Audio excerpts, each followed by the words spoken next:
Hijo, no me cansaré de decirte cuánto te amo. Sé que no soy una mamá excelente o perfecta. Cometo errores, pero gracias a ellos soy más fuerte.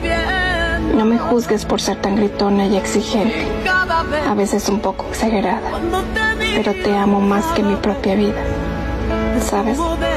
El amor de una madre es el más grande y puro. Eres mi historia más hermosa de mi vida. Tú me has enseñado muchas cosas. Por ti soy fuerte. Por ti lucho día a día, sin importar el cansancio. Ojalá nunca te cuestiones si alguien te quiere, porque yo, tu madre, te amo, te adoro y daría todo lo que está en mis manos por verte feliz.